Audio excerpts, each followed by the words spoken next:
Bonsoir à toutes et à tous, c'est l'heure du journal. Donner du sang pour sauver des vies, la jeune chambre Ndali Keri et les élèves du CG de la ville de Ndali ont fait œuvre utile. Restez avec nous pour en savoir davantage. Et puis, dans le cadre de la mise en œuvre du PRO-REPEM, les acteurs d'exécution dans le Borgou se sont retrouvés à Parakou pour un atelier d'interprétation des résultats issus du terrain. À retrouver également dans ce journal les informations hors de nos frontières. Mesdames et messieurs, de nouveau, bonsoir à tous. La Jeune Chambre internationale Ndali Keri a organisé ce 23 mai une campagne de don de sang. La dite mobilisation s'est déroulée au collège d'enseignement général de la ville de Ndali avec la participation active des participants. Suivez le reportage de Blandine Sandé et Adamou Tini.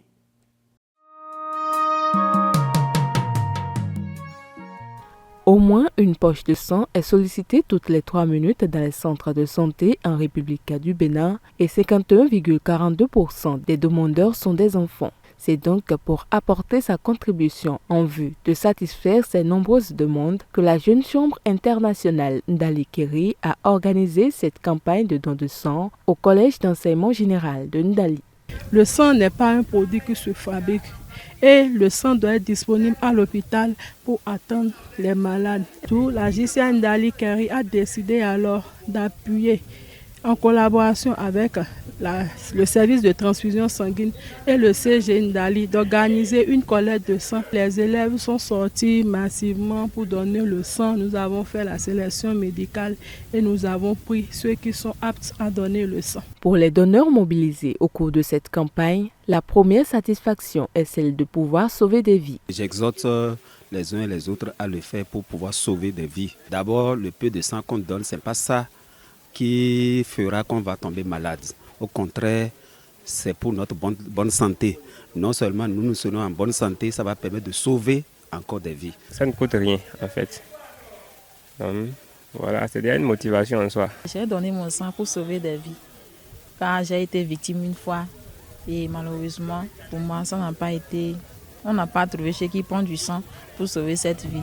Malheureusement, nous avons perdu cette personne. Bon, je me suis dit que je peux m'engager désormais et donner du sang pour sauver des autres aussi.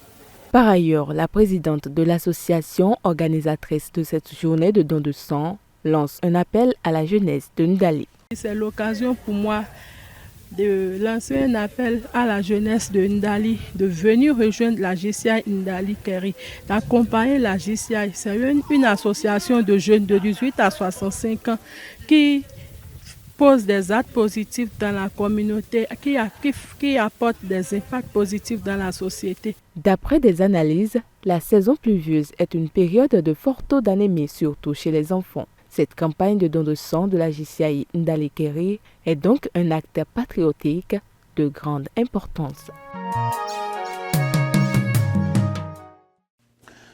Le siège de l'ONG Dedras a abrité ces 22 et 23 mai un atelier d'interprétation des résultats de collecte de données quantitatives et qualitatives. Une initiative qui entre dans le cadre du projet de renforcement des OSC pour la redevabilité des politiques éducatives et leur mise en œuvre. Plus de détails sur l'étape de Parakou dans ce reportage. Suite aux activités de collecte de données faites par les agents enquêteurs dans le cadre du projet de renforcement des OSC pour la redevabilité des politiques éducatives et leur mise en œuvre PRO-REPEM, des observatoires communaux et départementaux du Nord Bénin se sont réunis les 22 et 23 mai 2024 au siège de Dedras ONG à Parakou pour interpréter ces résultats issus des collectes de données quantitatives et qualitatives. Le travail a consisté de voir si les dispositions qui devaient être prises ont été prises réellement. De ce fait, on a constaté que le gouvernement fait ce qu'il peut. Mais aussi, il faut une participation des populations pour que le gouvernement puisse atteindre ses objectifs par rapport à la thématique relative, d'accord, à la continuité de l'école en situation d'urgence et puis par rapport à l'éducation alternative. venus de plusieurs communes des départements du Borgou, de la Libori, de la Takora et de la Donga. Et après plusieurs heures d'études, les participants retiennent. Et il s'agit de voir à travers des indicateurs bien précis pour les différentes données collectées concernant, par exemple, les situations de crise, la sécurité au niveau de chaque département pour comment chaque commune a pu traverser certaines situations de crise au niveau des écoles, surtout au niveau du système éducatif. Ces études nous ont révélé les différents goulots qui sont là et auxquels nous devons chercher des solutions pour pouvoir faire face à ces deux thématiques que nous sommes en train d'aborder depuis hier. L'appréciation que les acteurs interrogés ont donnée, c'est globalement passable. En tout cas, la collecte que nous avons eue à dépouiller, montre qu'il y a des efforts à faire tant au niveau des communautés, tant au niveau des autorités locales, tant au niveau du ministère, pour que nous puissions faire en sorte que nous puissions assurer effectivement l'éducation à tous les enfants. Il faut rappeler que cet atelier fait suite aux ateliers qui ont eu lieu préalablement dans les communes de Boïkon et de Ouida. Agriculture dans ce journal, mesdames et messieurs, retenons que l'Union nationale des coopératives de transformateurs et transformatrices du soja du Bénin a procédé cette semaine à la validation de son plan stratégique et de développement. C'était en présence des différents acteurs de la filière réunis à Parakou. Le point avec Rosalie Chala et Ruben Sopegandé. Des acteurs de la filière soja ont été réunis ce mardi 21 mai 2024 à la salle de réunion de l'ATDA Pôle 4 à Parakou pour asseoir le plan stratégique de développement de l'Union nationale des coopératives des transformateurs et transformatrices de soja du Bénin, UNCTS Bénin. Depuis sa création en avril 2023, l'UNCTS Bénin ne dispose pas de plan stratégique de développement, pourtant important pour sa gouvernance. C'est ainsi qu'elle a sollicité l'accompagnement du projet emploi des jeunes pour l'amélioration de la sécurité alimentaire et JASA de la SNV Bénin pour son appui à l'élaboration du dit document.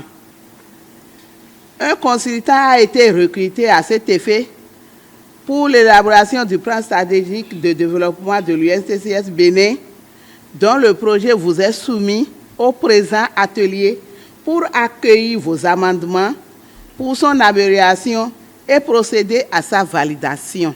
Une présentation a été faite par le consultant pour mieux exposer le travail abattu aux participants qui, à travers des questions ou des recommandations, ont fait des apports constructifs pour améliorer la qualité du document final.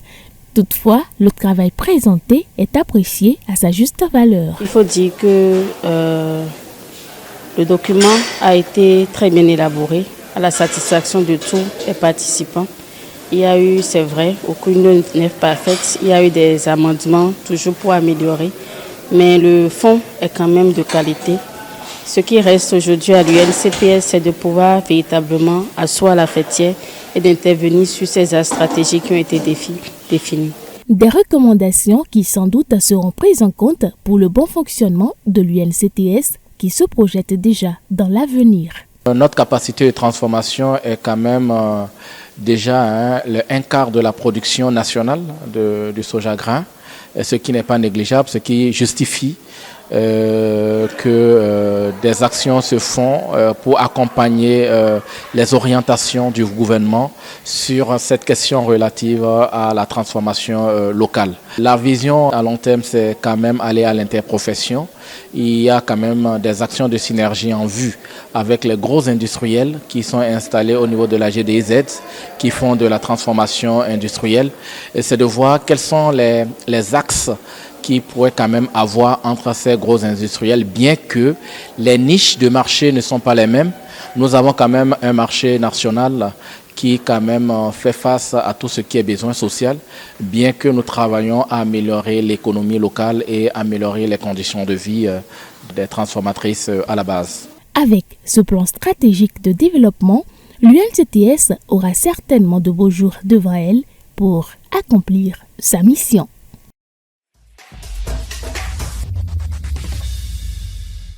Nakim Nouanti, que se passe-t-il hors de nos frontières?